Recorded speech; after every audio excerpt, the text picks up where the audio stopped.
Good afternoon, everyone. I'm Andy, and welcome to this week's Team Kentucky Update.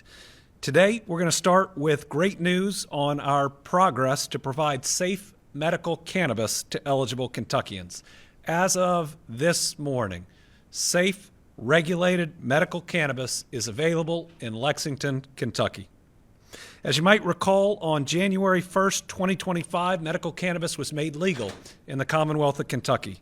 Today, just a little over a year later, I'm proud to say that Team Kentucky has launched every step of the process. From the cultivators who grow the plant to the processors, safety compliance facilities, and dispensaries, we now have at least one of each of those categories open and operating in Kentucky. Just yesterday, we celebrated two major milestones. First, in Richmond, we cut the ribbon on the new Natural State Green Grass Canico cultivator. These are the folks that grow the medical cannabis. Then we headed to Lexington and cut the ribbon on the new Speakeasy dispensary in Hamburg. This is our second dispensary that's been opened where eligible Kentuckians can purchase safe, regulated medical cannabis. And today, the ribbon's being cut on Kentucky's first processor, Bison Infused in Dayton. This will result in multiple products being available in the coming weeks for eligible Kentuckians. It's taken a lot of hard work and commitment, but it's worth it because it's going to change people's life for the better. Next, we have an update on tourism. After 3 record-breaking years for Kentucky tourism, I'm excited to announce even more good news for this important industry and our state. First, we have a recap on projects approved from our Tourism Development Incentive Program last year.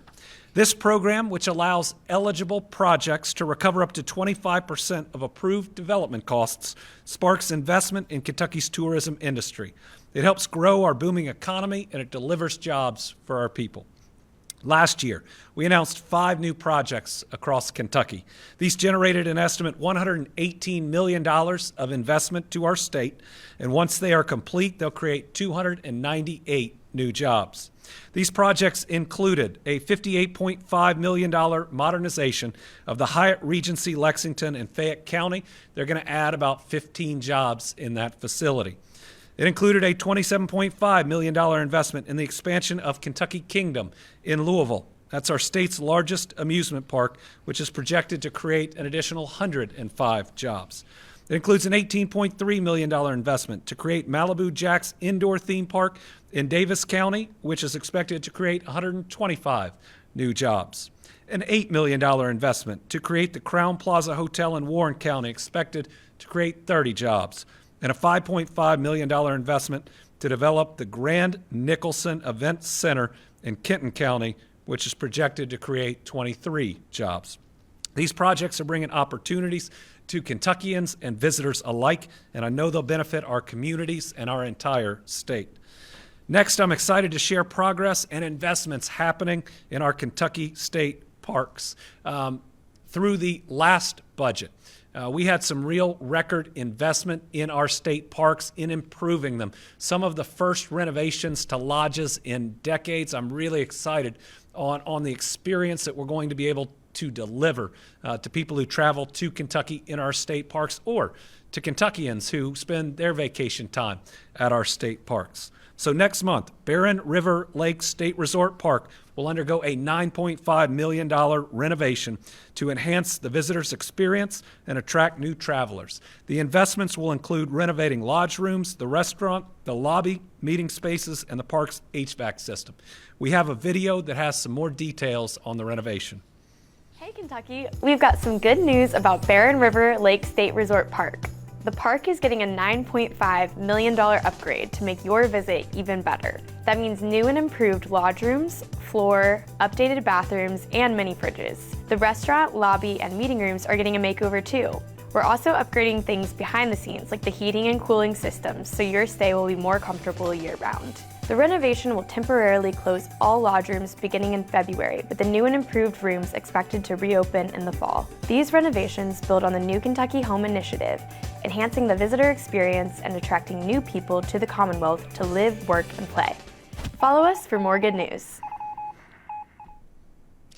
We're also making an investment in Kentucky artists. The arts fuels tourism, our economy, and they make our community more welcoming to folks that might make Kentucky their new Kentucky home. That's why I'm proud to announce 112 nonprofit arts organizations across the Commonwealth will receive over $1.2 million in grants. These grants provide more opportunities for everyone in Kentucky to enjoy the arts all year long. The recipients include Barn Lot Theater in Edmonton, Red Oak Center for Nature and the Arts in Stanton, First Friday Berea in Berea, Green Room Exchange in Lexington, Appalachia Book Company, Union Commonwealth University in Barberville, Viva Voices Choral Organization in Covington, Louisville Chorus Inc. in Louisville, Casa de la Cultura, Kentucky in Lexington. Congratulations to all those recipients. Finally, I'm excited to announce the launch of the 2026 Kentucky Visitors Guide. From outdoor adventures to the arts, famous horse tracks, to our unique culinary scene, our new Kentucky home is a world-class destination. This year's guide highlights unique Kentucky experiences, an expanded festivals and events section, a new regional road trip itinerary, a dedicated 2-page spread spotlighting America's 250th anniversary celebration, and more. The new guide will be available at all Kentucky Welcome Centers across the Commonwealth.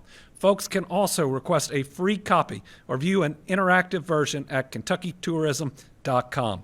I encourage folks to grab a guide and explore a new spot in Kentucky. And remember to use the hashtag NewKYHome to share your travel experiences and invite more folks to come to our great state. Thank you to everyone in our tourism industry who helped make the Commonwealth such a special place to visit. Next, we have an update on our work to support law enforcement basic training. Last Thursday, 16 officers graduated from the Department of Criminal Justice Training's Basic Training Class 564. This was held at the new Western Kentucky Law Enforcement Training Facility in Madisonville. Class 564 was the second to graduate from that facility. And since it opened last February, 37 officers have completed their basic training at the facility. Making sure Kentucky is not only safe, but that all Kentuckians feel safe at all times is our goal in graduating more law enforcement officers. Supporting law enforcement training and increasing the number of officers who are ready to serve is one way we do that. That's why we opened the Western Kentucky facility last winter, so that we could save resources for local agencies and train more officers.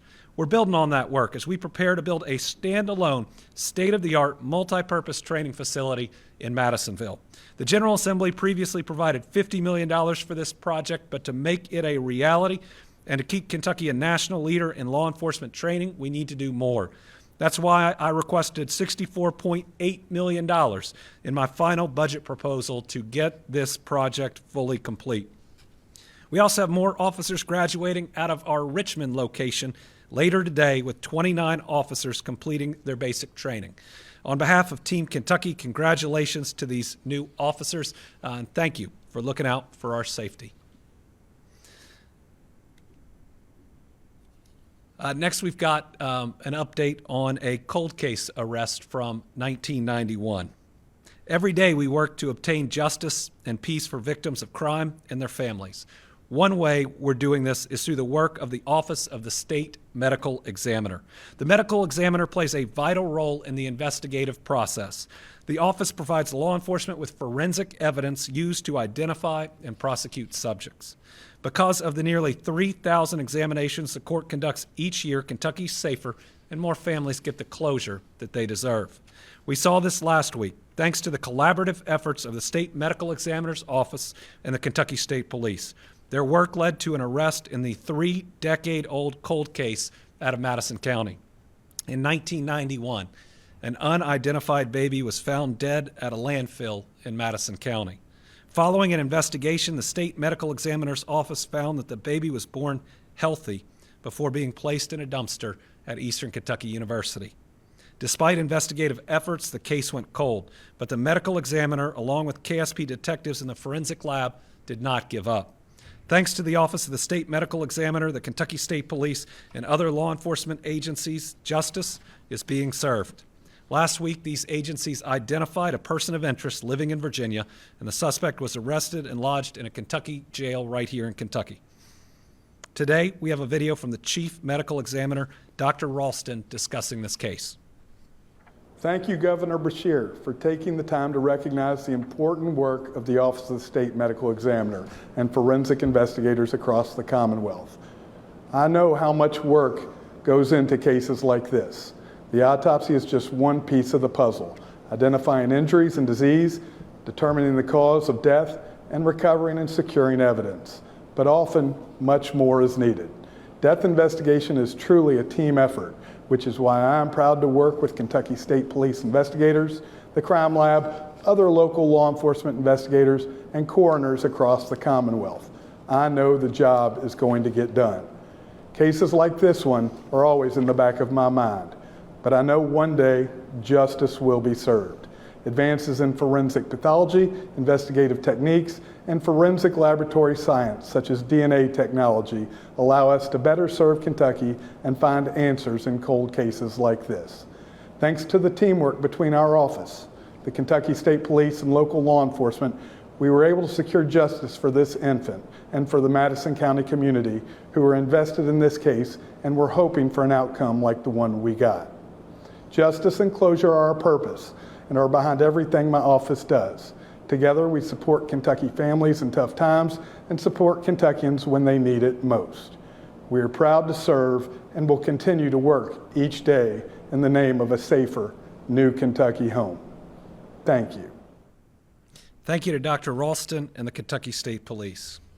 This upcoming Monday, January 19th, is Martin Luther King Jr. Day. Born in Atlanta, Georgia, Martin Luther King Jr. was a visionary, a true public service committed to justice, equality, and fairness for all people.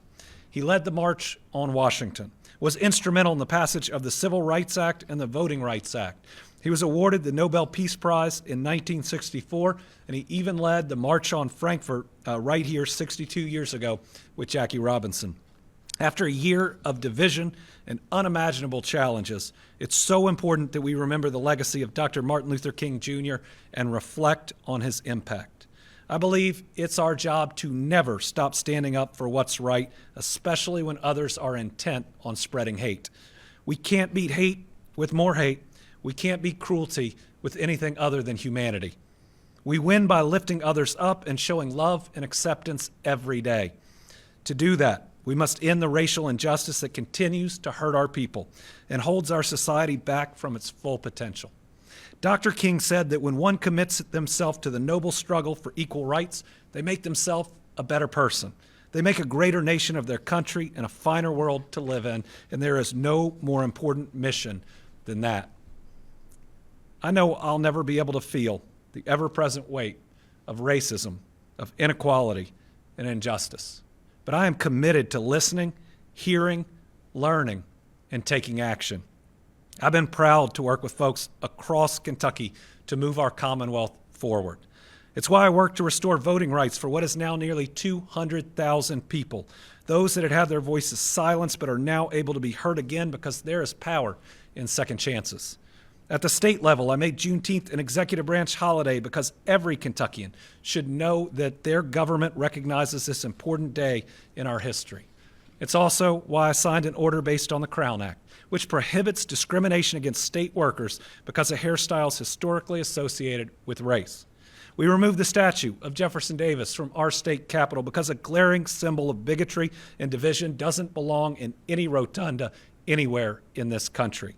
It's why I vetoed anti-DEI legislation and why we've worked to support our great HBCUs.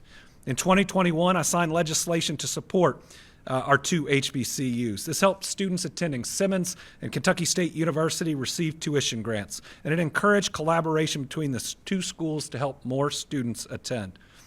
These schools don't just serve the college students enrolled, they also lift up other Kentuckians in their communities. Like my kids. When Will and Lila graduate from Frankfurt High School, they'll have an associate's degree from Kentucky State University. Through our efforts, Team Kentucky has partnered with both Simmons and KSU to create opportunities and programs to support health, teacher preparation, second chances, and more. I'm grateful for both of these schools and the positive impact they're making in Kentucky and beyond. And through the implementation of new signs and historic markers to celebrate our HBCUs, we're sharing that pride with everyone. Here in Kentucky, we've now secured 68,000 new good jobs for our people. We're making meaningful investments in addressing the needs of communities that have been forgotten for far too long. We're bringing jobs to Kentuckians versus expecting Kentuckians to travel or to move to jobs. And now, families are seeing more good-paying opportunities than ever before. When we are intentional, we can make a difference. And this is the progress we will build on together. We cannot stop, because as Dr. King also said, injustice anywhere is a threat to justice everywhere. Folks, we have a president who denies that racism even exists. A president who removed MLK Day and Juneteenth from next year's free admission days to our national parks and included his own birthday instead. Here's where I stand. I believe diversity is always a strength and never a weakness. That the story of Martin Luther King Jr. and our country's long march for justice and freedom is bigger than any one president, and this march is going to outlast any single administration. I believe our diversity of backgrounds, experiences, and perspectives opens the door to new ideas and a brighter future for Kentucky and the United States of America. And I believe that at this time in our country, it's our job to speak up. Together, we can make a difference. And I am proud to say that this governor will stand with you, walk beside you, and do the work needed to move forward together. Let's keep working together and celebrating those like Martin Luther King Jr. who've shown us the way.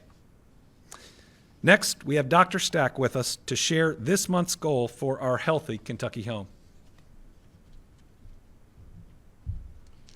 Thank you, Governor. Good afternoon, Team Kentucky. So during the second year of the Our Healthy Kentucky Home initiative, we continue to promote simple, attainable goals that help everyone achieve better health and wellness. By eating at least 2 servings of fruits and vegetables every day, exercising at least 30 minutes 3 times per week, and engaging with others to stay socially connected. The Our Healthy Kentucky Home initiative helps individuals and families build strong foundations through healthy eating, regular physical activity, and meaningful social connections. It also highlights resources and programs available to Kentuckians, supporting families all across the Commonwealth, including those with specific or more complex needs. Across Kentucky, thousands of children are living with special health care needs. For more than 100 years, the Office for Children with Special Health Care Needs, or OSHN, has supported Kentucky families by helping children access care, services, and guidance they need to grow, learn, and thrive. OSHN partners with families, healthcare providers, and communities so every child has the chance to reach their fullest potential. A core part of OSHN's work is providing access to specialty medical care. OSHN operates medical clinics across Kentucky that offer expert evaluation, diagnosis, and treatment for special needs related to neurologic diseases, autism, orthopedic conditions, hearing loss, and more. For qualifying patients, these clinics focus on managing complex medical conditions and supporting overall health. Families of qualifying children also benefit from comprehensive care coordination, with OSHN staff helping schedule appointments, connect with specialists, and coordinate with local providers to ensure services are accessible and family-centered. In addition to medical clinics, OSHN partners with many existing programs across the Commonwealth that provide early intervention and developmental services focused on communication, functional skills, and healthy development programs such as the Kentucky Early Intervention System, otherwise known as KEYS, which serves infants, toddlers, and others with developmental delays or disabilities by supporting their parents or primary caregivers with education and skill building so they can better support and help their children during the most critical years of growth. Helping children build skills early while empowering families, and you can scan a QR code on the slide to get more information.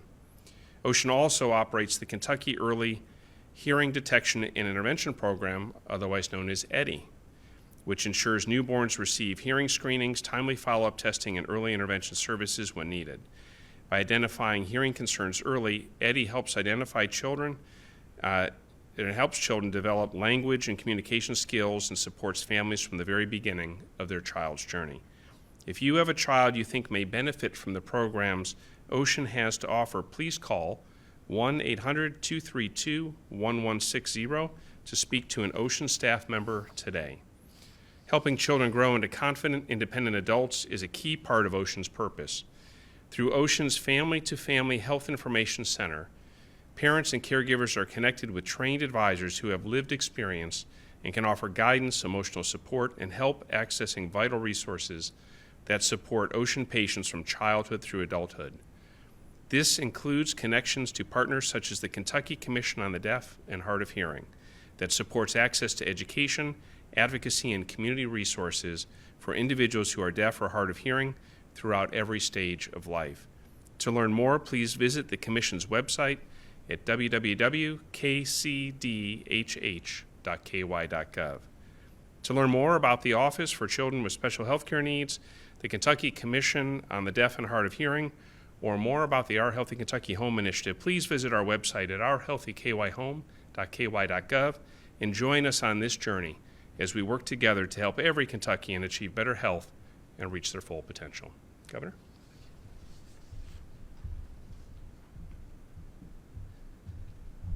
Thank you to Dr. Stack, and also thank you to our ASL interpreter, Rachel, who is on the broadcast making sure that every family can get that information. Rachel's been with us from the very start. She would sub in for Virginia at updates during the pandemic and is still making sure that information is accessible to the deaf and hard of hearing community for each and every one of these updates.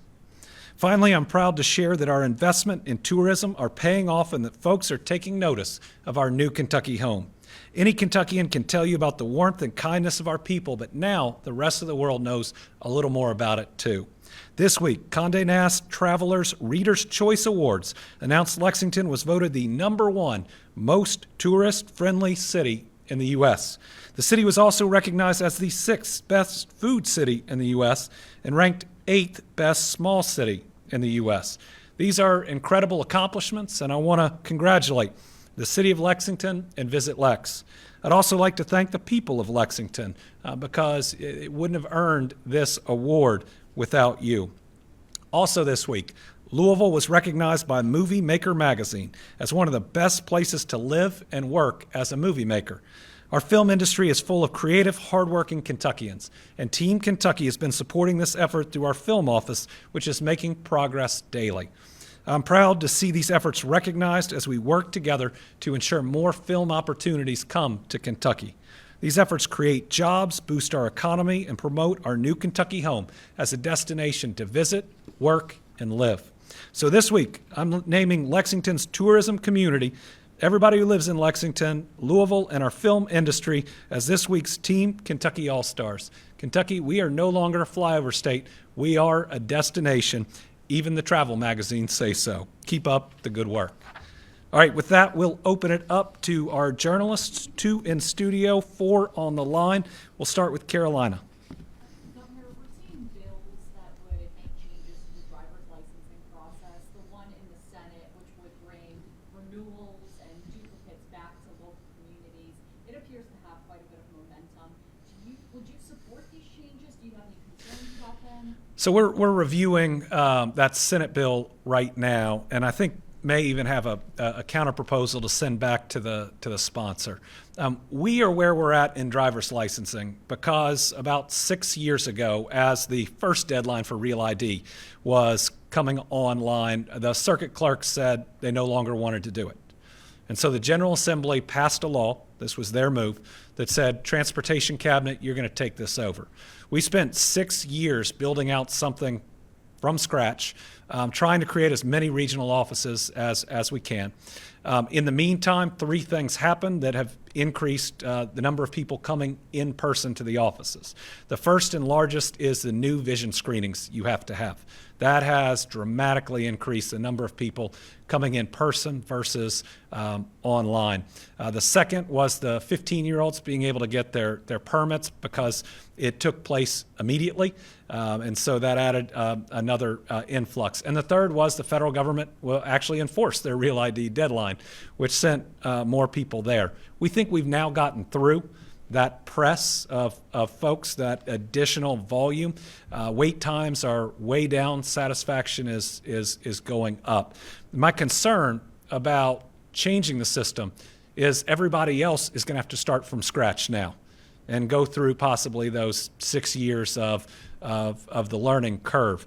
Now, one way that could help is if some of the vision screening could be done locally, because that's what's driving people in.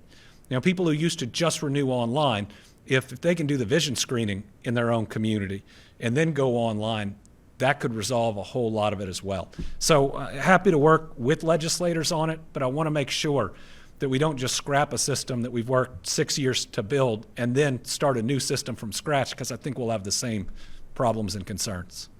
Piper. Another policy question related to some immigration bills filed to require local police to work with ICE. So we talked about that a little bit last week after the Minneapolis shooting. Just wanted to know if you had reviewed any of those policies or had a response to those legislators. Well, I haven't reviewed the bills specifically, but any bill that mandates that our law enforcement work with ICE upon their request is going to make us less safe instead of safer. First, those officers don't have the specific training in immigration law, which is very different than other laws. I actually worry about how much ICE trains their agents in immigration law. You're supposed to have a level of due process. There's supposed to be very particular questions and parts of an investigation. Immigration law isn't about seeing somebody that looks like they might not be from the United States and throwing them in handcuffs. That's not who we are as people, and that's not what immigration law allows. But here's my greater concern, and we're seeing it on the federal side, is every say KSP trooper that's on our child crime task force that now has to go do immigration are catching less child predators. That detective working on a murder investigation that now has to go over and work on immigration, that family is not getting justice. We have counties where we only have 2 troopers and maybe a sheriff and a deputy that do all the law enforcement in it. They respond to domestic violence incidents. Are they now not going to do that because they have to respond to this immigration call? When we think about public safety, there are so many areas that our law enforcement protect us that they would be taken off that mission and moved to something else. And listen, with the amount of money that Congress provided to ICE, they have enough agents. They don't need other law enforcement. But I will reiterate that the actions of ICE appear overly aggressive, outside the bounds of normal law enforcement, outside procedures that would be used by normal law enforcement to even keep the community around their operations safe. Now, this is not a country where we drag people out of cars, where we shackle their legs, and where we use fear, especially against our citizens. And this idea that the president would invoke the Insurrection Act is preposterous, and it's also just another proof point that President Trump so desperately seems to want to use the U.S. military to attack our own U.S. citizens, that he wants to cause physical violence to people he disagrees with. That is not presidential, and it's pretty dangerous. All right, on the line we got Karen Czar. Good afternoon, Governor. Thank you. Kind of expanding on Piper's question, we're hearing reports, unsubstantiated, we're trying to verify that There ICE you are. agents are currently in Oh, can you hear me now? Sorry. I can. We have We have reports that ICE agents are currently in Frankfurt, and we're trying to verify that. And our question is, are they required to inform local or state law enforcement where they are and when, or your administration? And then with medical marijuana, I was at the opening at the dispensary in Lexington this morning, and they are confident that they are going to be able to remain open and that product will be steady. You seem to indicate that you believe that that is the case, and I just wanted to make sure that was accurate. Thank you. Yeah, I don't have any information on an ICE operation in Frankfurt. They are not required to notify us or local law enforcement. Now, I will say there may be times where if they are going to carry out an operation, if there are ways to keep the community around that operation safer, that's something that any law enforcement organization ought to think about. Also, if they're going after a dangerous criminal, we ought to want it to be done in a way that is safe and protects our people. I do believe that Speakeasy is going to have a product that they're not going to run out, because I went and saw their cultivator yesterday too. It is a $28 million operation. That's what they spent. The amount of science in the operation is pretty amazing. The cultivator is going to have about 100 employees by the end, and what I saw there, I believe, should keep the Speakeasy up, operational, and running. Aaron Mudd, Lexington Herald Leader. Thank you, Governor. Just to follow up on the medical marijuana piece, can you give a quick rundown of the cultivators, processors, and dispensaries that are currently open and operating across the Commonwealth? I can do that. I think right now we have 4 cultivators that are up and operating. There's Kentucky Ops LLC in Jessamine County. There is Natural State Greengrass Canico that I visited yesterday in Madison County. There's Armory, Kentucky in Graves County. And then there's Going Blue. They go under the name Farm Tucky in Jessamine County. So those are the cultivators. We have the 2 dispensaries that are open. There's the Post in Ohio County, though I believe they're going to have more product, if not today, in this week or the coming weeks, and Speakeasy in Lexington. We have 1 processor open as of today, Bison Infused. That's who takes part of the product and turns it into things like gummies or other lawful medical cannabis products. And then we have 2 safety compliance facilities that are open, and that's Aquatic Laboratories and KCA Laboratories. So hopefully I hit all those. There are 9 medical cannabis operations, though certainly the safety compliance facilities may do other work too, but 9 medical cannabis types of facilities that are up and operating in Kentucky. Isaiah Kim Martinez.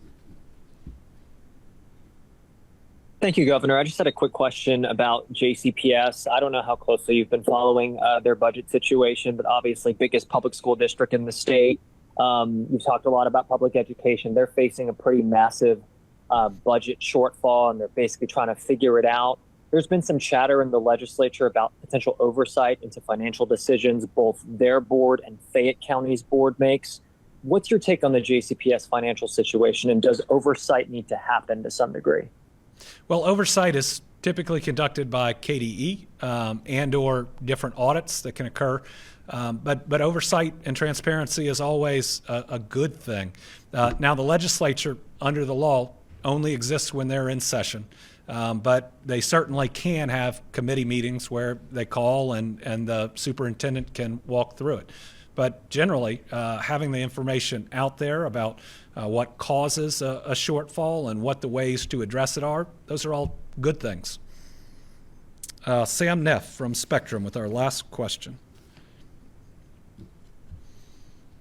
Hi, Governor. You recently announced $2.3 million to enhance Kentucky's river ports and increase economic opportunities. 500,000 of that, I think, is coming to where I'm located here in Owensboro and Henderson. Could you please explain why these are important investments? Oh, these are critical investments because Kentucky is a logistics state. One of my biggest pitches that I make, especially on an overseas trip, is if you are a company that doesn't have a U.S. presence and you want access to the U.S. markets, you want to sell what you make in U.S. markets, the place you ought to put your manufacturing facility is in Kentucky. Why? Because you can reach 60+% of the country's population in a one-day drive. But that's not the only way that products are moved. Products are moved by rail. Products are moved by air, and products are moved by river. These river ports are essential to certain types of industries. We would not have Pratt Paper in Henderson but for their access to the river. So what this does is it helps us to create more industrial and other sites. It helps us recruit more companies. It helps us compete for that company that pays really good wages but has to have access to a river port. So it's going to make your area and every area that's invested in more competitive. We're going to be able to check more of the boxes that any of these companies would have. And both Owensboro and Henderson have been really hot in economic development, recognized nationally for all the businesses they're bringing in, and we want to keep that happening. All right, our next Team Kentucky update is 2 weeks from today. We'll see you then.